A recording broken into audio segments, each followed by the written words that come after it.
Hello D friends, मैं सुमन और स्वागत करती हूँ आपका अपने चैनल आपकी सहेली सुमन में। आज का वीडियो एक बहुत ही यूज़फुल टॉपिक पर है। कभी कभी एग फर्टिलाइज हो जाने के बाद यानी कि एग और स्पर्म के मिलन हो जाने के बाद भी आपकी कुछ गलतियों की वजह से जो इम्प्लांटेशन होता है वह फेल हो जाता है और आपको प्रेगनेंसी नहीं रुक पाती है। तो आज की इस वीडियो में हम उन्हीं गलतियों के बारे में बात करेंगे और आपको बताएंगे कि आपको कौन सी गलतियां बिल्कुल भी नहीं करनी है अगर आप प्रेगनेंसी प्लान कर रहे हैं। तो चलिए बिना देरी के वीडियो शुरू कर लेते हैं। तो सबसे पहले यह समझ लेते हैं कि आप प्रेगनेंसी प्लान कर रहे हो तो इम्प्लांटेशन क्यों ज़रूरी है। देखिए ऐसा है, जैसे ही एग और स्पर्म का मिलन होता है तो उसके बाद एग जो होता है वो फैलोपियन ट्यूब से निकलकर यूटेराइन वॉल पर चिपकता है। ब्लास्टोसिस्ट बन के ये यूटेराइन वॉल पर चिपकता है, यानी कि गर्भाशय की दीवार जो है हर महीने पीरियड के बाद बनती है, उसमें जाकर के ये चिपकता है। और अगर नहीं यूटिलाइज होती है तो ओवुलेशन के 14 दिन के बाद ये जो वॉल है ये श्रेड हो जाती है और पीरियड के फॉर्म में निकल जाती है। तो अगर ये नहीं चिपके यानी इम्प्लांटेशन नहीं होगा तो उस कंडीशन में आपको प्रेगनेंसी नहीं हो सकती। अब इम्प्लांटेशन फेल होने के पीछे कुछ कारण होते हैं, खास तौर पर सेल्फ मेडिकेशन एक कारण होता है। जैसे मान लीजिए अगर आपको नॉर्मल डेज में कोई प्रॉब्लम है, कोई आपकी तबीयत वगैरह ख़राब है तो आप दवाई जाकर के काउंटर पे ले लेते हैं। लेकिन अगर आप प्रेगनेंसी प्लान कर रहे हैं तो कुछ दवाइयों के साइड इफ़ेक्ट हो सकते हैं जिसकी वजह से आपको इम्प्लांटेशन होने में दिक्कत आ सकती है। हो सकता है कि एग फर्टिलाइज हो गया, सब कुछ हो गया, सब कुछ सही चल रहा है, लेकिन आपने यह गलती करी जिसकी वजह से हो सकता है कि आपका जो इम्प्लांटेशन है वो फेल हो जाए।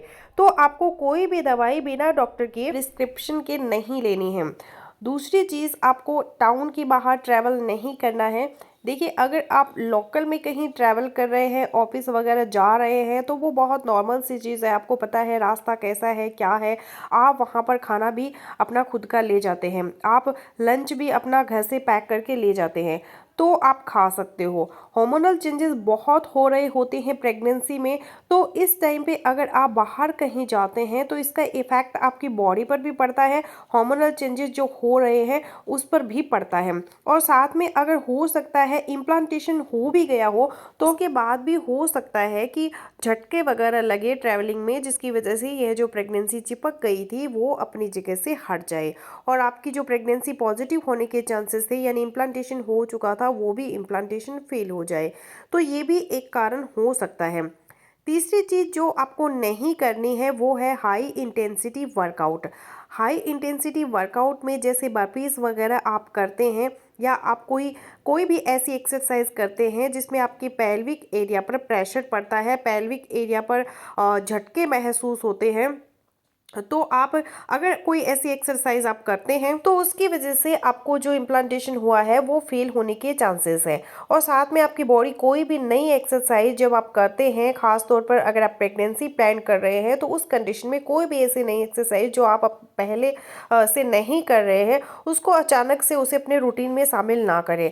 अगर आप प्रेगनेंसी प्लान कर रहे हैं तो आप अपनी स्टैंडर्ड एक्सरसाइज कीजिए, बहुत हैवी एक्सटेंसिव एक्सरसाइज बिल्कुल भी मत कीजिए।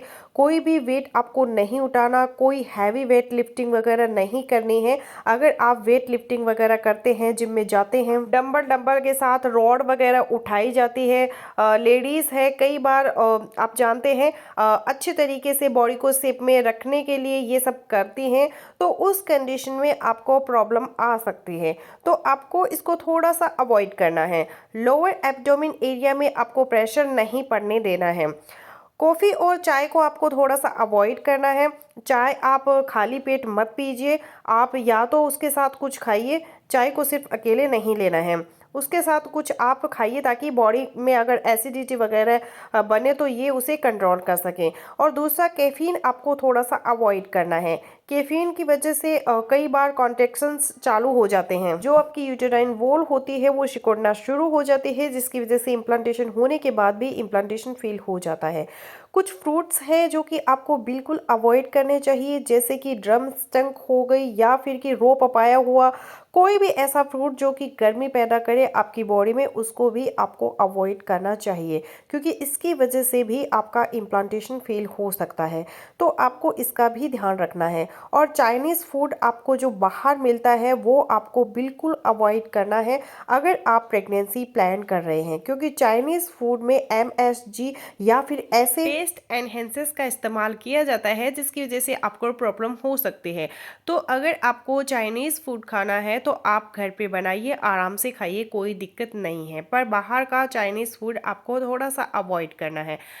पैकेज पैड प्रोडक्ट्स को थोड़ा सा कम अवॉइड करना है अगर आप प्रेगनेंसी प्लान कर रहे हैं। तो इन सभी गलतियों की वजह से कई बार इम्प्लांटेशन फेल हो जाता है, तो आपको इनका ध्यान रखना है। और अगर आपको ये नहीं पता कि पीरियड से पहले आपको कौन कौन से प्रेगनेंसी के लक्षण दिखाई देते हैं, तो उसके ऊपर हमने पहले एक वीडियो बनाई हुई है, लिंक मैं आपको डिस्क्रिप्शन में दे दूंगी, आप उसको देख सकते हैं। तो इस वीडियो के बाद आप उस वीडियो को देख लें ताकि आपको पता चल जाए कि पीरियड से पहले, पीरियड आने से पहले ही कि आपको प्रेगनेंसी है।